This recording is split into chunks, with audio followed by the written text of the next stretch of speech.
Assalamualaikum warahmatullahi wabarakatuh teman-teman semua. Ketemu lagi di Kita Bisa Ya.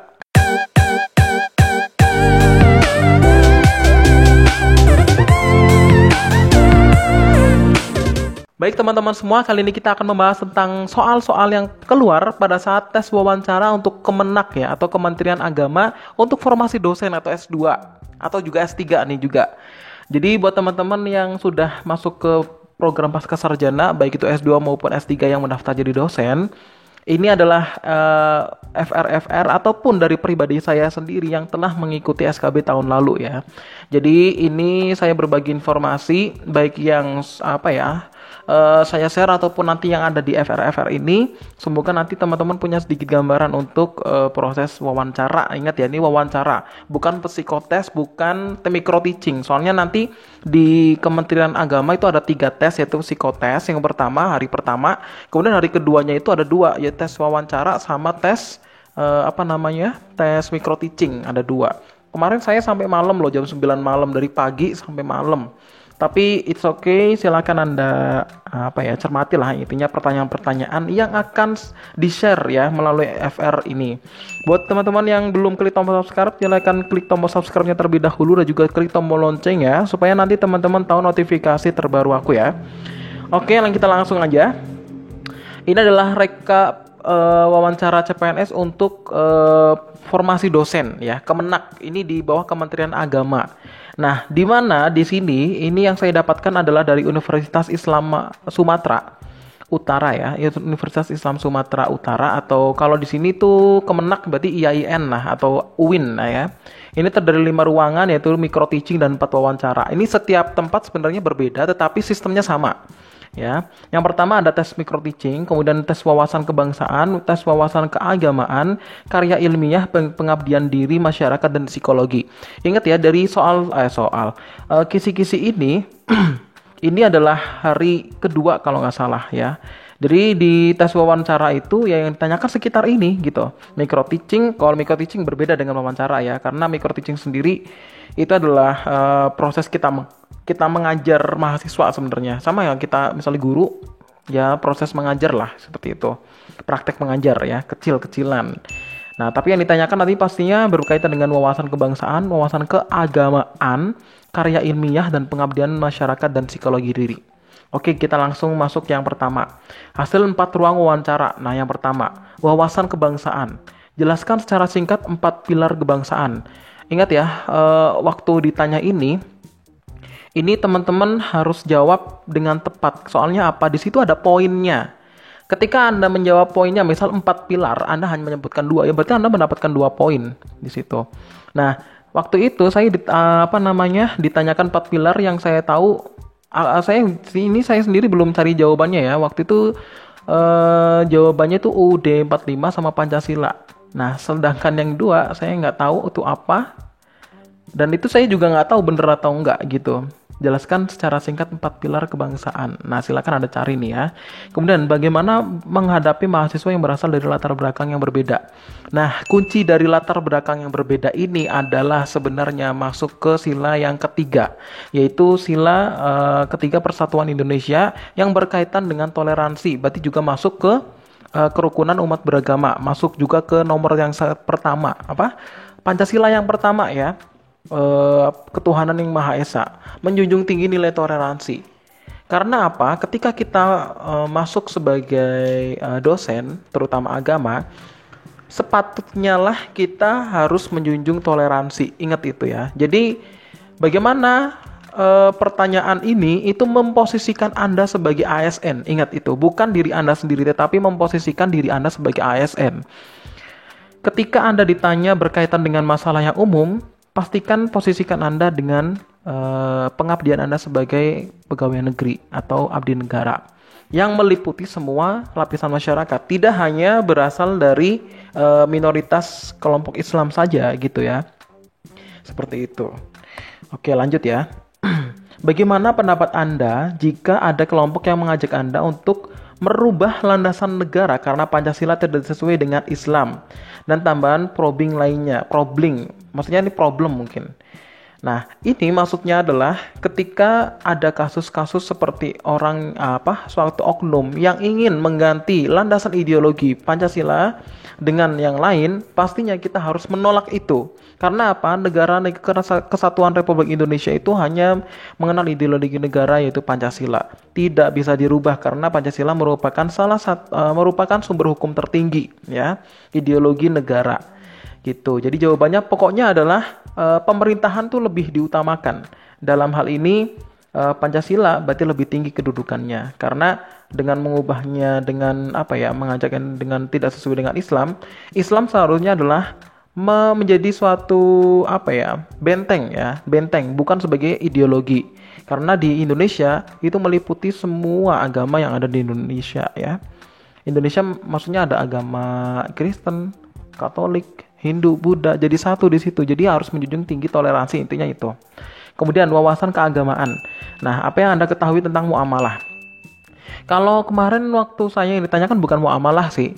Waktu itu yang ditanyakan adalah tentang permasalahan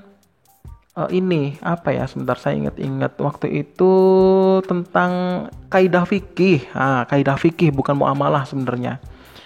Gitu. Kemudian salah satu dalil tentang muamalah. Berarti ini teman-teman benar-benar dicek nih persiapannya benar-benar harus matang karena pertanyaan-pertanyaan yang muncul itu sebenarnya nggak bisa kita duga gitu. Tapi di sini berbeda ya. Waktu saya ini tanya muamalah, tapi kalau saya itu kaidah fikih waktu itu.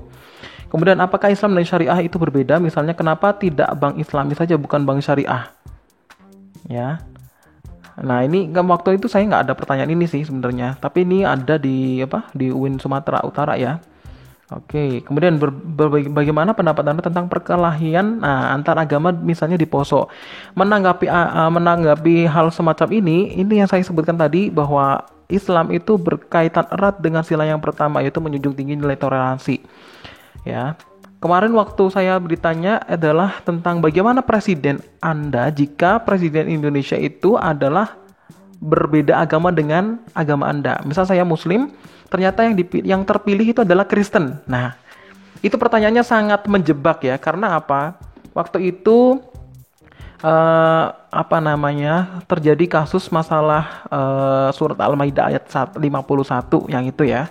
Jadinya yang terbesit di dalam pikiran saya adalah bahwa umat Islam yang dipimpin juga umat Islam gitu. Padahal harusnya jawabannya adalah ketika pemerintah memutuskan presidennya walaupun dia bukan Muslim, ya tetap diakui. Karena apa? Indonesia itu menganut paham demokrasi. Sehingga semua jawaban itu tergantung pada rakyat. Ketika yang dipilih rakyat adalah orang yang beragama Kristen, ya silahkan dipatuhi dan itu adalah keputusan bersama. Gitu intinya. Kemudian ada juga bagaimana pendapat Anda tentang perbedaan intern pemeluk agama. Nah, pokoknya ini berkaitan dengan masalah toleransi intinya di situ. Ya, jadi kita harus menjunjung tinggi nilai toleransi di mana kita sebagai rakyat harus memiliki wawasan kebangsaan yang luas gitu. Tidak sempit, intinya seperti itu. Kemudian karya ilmiah. Nah, ini juga penting. Checklist hasil karya ilmiah yang sudah pernah dibuat. Ingat ya. Di sini waktu itu saya tes di Pekanbaru, di Bengkalis ya di Stein Bengkalis, dan Anda bisa bayangkan ketika saya orang di Jawa Timur daftar di Bengkalis, itu saya tidak memiliki bekal dari hasil karya sendiri. Maksudnya gini, ketika saya ditanyakan tes wawancara, tidak ada karya ilmiah yang bisa saya bawa. Karya ilmiah saya tinggal semua di Jawa Timur, ya. Karena apa? Tes wawancara ini, kisi-kisi wawancara ini dibagi sehari sebelum wawancara. Dan posisi saya berangkat itu padahal 3 hari sebelum tes saya sudah berangkat. Anda bisa bayangkan ketika saya datang ke sana, mana karya ilmiah Anda? Seperti jurnal ilmiah, kemudian seperti tulisan tangan, maksudnya tulisan yang dipublikasikan baik itu di koran, majalah dan segala macam, itu semua saya tinggal dan tidak saya bawa. Ketika saya tunjukkan bentuk PDF-nya, mereka tidak percaya. Maksudnya penguji atau interviewernya tidak akan percaya. Karena apa? Yang dibutuhkan adalah fisik. Ya, ingat, yang dibutuhkan adalah fisik, bukan bentuk file ataupun abstraknya. Itu yang perlu dijadikan catatan ya. Jadi ya saya seadanya aja waktu itu, udah saya pasrah ya pokoknya. Saya pasrah gimana gimana keputusan interviewer nanti. Ya seadanya, saya punya jurnal, oke lah saya print gitu kan. Dan yang paling bagus adalah ketika Anda memiliki buku sendiri yang ber-ISBN. Ingat, buku yang ber-ISBN. Kalau misalnya Anda memiliki buku yang belum ber-ISBN, itu poinnya lebih sedikit daripada yang ber-ISBN gitu. Tapi dibawa aja. Kemudian apa yang dimaksud dengan nilai kejujuran dalam penulisan? Nah, ini adalah tentang plagiasi. Ya, jadi Anda yang ditanyakan bagaimana Anda menyikapi hal ini gitu kan. Ya, plagiasi berarti hal yang tidak jujur, hal yang tidak boleh dilakukan sebagai seorang dosen. Karena apa? Dosen itu fungsinya tugasnya adalah membuat karya ilmiah. Oleh karena itu, nih karya ilmiah nilainya juga tinggi. Karena pada waktu itu ada karya ilmiah nasional internasional ada karya ilmiah yang belum Anda terbitkan itu apa. Nah, itu harus ditunjukkan semua. Oke, itu ya. Kemudian pengabdian masyarakat. Yang keempat adalah menanyakan ikut organisasi apa dalam masyarakat, apa peran Anda. Nah, ini di sini ketika Anda bergabung dengan organisasi yang sifatnya nasional atau internasional itu poinnya lebih tinggi. Tapi ingat, harus disertai dengan SK. Jadi harus dibawa surat keterangan atau surat pengangkatan Anda sebagai anggota. Ketika saya waktu itu mendapatkan tugas ataupun bergabung di Basnas Nasional, oke saya bawa, tetapi nilainya cuma setengah. Itu kan sangat sedikit ya kan, cuma setengah loh, bayangin, setengah. Gitu ya. Kemudian apa yang paling berkesan untuk Anda? Ini saya nggak ada pertanyaan ini waktu itu. Ya. Tapi yang jelas adalah organisasi Anda, misal Anda mengikuti NU ya atau Muhammadiyah, silakan Anda bawa kartu anggotanya dan beserta SK kalau perlu ya. Itu. Oke teman-teman ya, mungkin itu dulu FR pengalaman dari saya pribadi. Semoga bermanfaat.